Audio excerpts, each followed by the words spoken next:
శ్రావణ మంగళ గౌరీ వ్రత కథ. పూర్వము ధర్మపాలుడు అనే ఒక వైశ్యుడు కలడు. మిక్కిలి ధనవంతుడు, భక్తివంతుడు. కానీ అతనికి సంతానం లేదు. దాన ధర్మాలు చేశాడు. ఇలా చేస్తుండగా ఒక సాధువు ఇంటికి భిక్షకు వచ్చాడు. ధర్మపాలుని భార్య వేగంగా బంగారు పళ్ళెంలో భిక్ష తీసుకురాగా సాధువు ఆ భిక్షను స్వీకరించలేదు. కారణమేమని అడగగా పుత్రపోత్రులేని ఇంట భిక్ష స్వీకరించనని తెలిపి పరమేశ్వరుడు గురించి తపమార్పించమని ఉపాయం చెప్పి వెళ్ళిపోయాను. పిదప ఆ దంపతులు చేసిన తపము ప్రసన్నుడై పరమేశ్వరుడు అల్పాయుష్కుడగు పుత్రుడను కలుగుడని వరమిచ్చెను. ఆలయం వద్ద గల మామిడి చెట్టుకి ఒకే ఒక ఫలమును భార్యను కోసుకోమని అటులనే ఆ ధర్మపాలుడు వృక్షము వద్దకు వెళ్ళి అత్యాశ వలన ఒక్క ఫలంను కాక మిగిలిన ఫలములను దృంచి మూట కట్టుకొనెను. మూట విప్పి చూడగా ఒక ఫలమే కనిపించగా అది ప్రాప్తమనుకుని అతని భార్య భుజించి ఆనంతి కాలంలోనే పుత్రుడకు జన్మనిచ్చింది. అతనికి వారదత్తుడని నామకరణ చేశారు. ఒకరోజు తన తల్లి దుఃఖించగా చూడగా కారణమేమని కొడుకు అడిగాను. దానికి తల్లి ఆయన అల్పాష్కుడని విషయము చెప్పెను. అతను శోభింపకు తల్లి, నేను బ్రతుకుండంగానే కాశీయాత్ర చేసి వచ్చేదను అని మేనమామతో కలిసి కాశీయాత్రకు బయలుదేరాను. మార్గ మధ్యలో సుశీల అనే రాజకుమార్తె తన చెలికత్తెలతో ఆడుకుంటుంది. ఆట మధ్యలో తగు వచ్చి ఒకరినొకరు విధవ అని దూషించులాడేది. అది ఆ సుశీల తన ఇంట మానవతివై ఉన్న తల్లి మంగళకరమైన గౌరీ వ్రతము ఆచరించి ఆయనము ఇచ్చినదని, ఆ మహిమ వల్ల వైదవ్యం కలగదని పలికెను.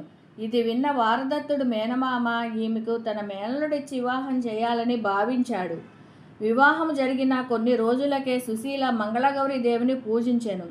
ఆ రాత్రి సుశీల స్వప్నమున మంగళగౌరీ ప్రత్యక్షమై, నీ భర్తకు సర్పము వల్ల ప్రాణగండము ఉన్నది. ఆ పాము పట్టి నీ తల్లికి వాయినం ఇచ్చి మట్టికొండలో మూటగట్టు అని ఆనతిచ్చాను. సుశీల ఉలిక్కిపడి మేలుకొనగా తన భర్త ఎదుట ఒక సర్పము కనిపించింది. సుశీల ధైర్యము వీడక నిదురించుచున్న తన భర్త తొడ మీద ఉన్న అటక మీద ఉన్న కుండను దించి సర్పమును కుండలో బంధించి వస్త్రముతో మూట కట్టి నిద్రించెను. తెల్లవారినాక మునిపే వారదత్తుని మేనమామ అతన్ని మేల్కొల్పి కాశీకి తీసుకుపోయాను. సుశీల లేచి తన భర్త కనపడటలేదనే విషయం తల్లిదండ్రులకు చెప్పెను.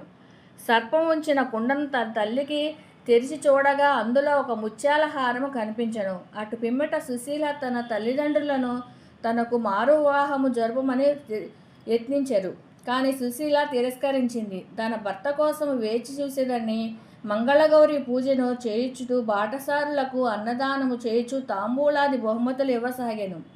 మరుసటి రోజు సంవత్సరమున కాశీ దర్శనమును ముగించుకుని తన మేనమామతో కలిసి వారదత్తుడు తిరిగి వచ్చెను. సుశీల యందు నగరము బస చేసి ఆ రాత్రి అక్కడే స్వప్నమందు మంగళగౌరీదేవి వేమభటులతో యుద్ధము చేసి ఓడించినట్టుగా ఈ స్వప్నము తన మేనమామకు తెలుపగా మంగళగౌరి మహిమేనని ఆపర్ముచ్చువులను ప్రోయినదని గ్రహించిరి. మరుసటి దినము అక్కడ సత్రమునందు జరుగు అన్నదానములో వారదత్తుని చూసి సుశీల గుర్తుపట్టి తన భర్త ఇతనేనని తన తల్లిదండ్రులకు తెలిపెను. వారదత్తును గుర్తుపట్టి మర్యాదలు చేసి సారితో సుశీలకు అప్పగించలు చేసిరి.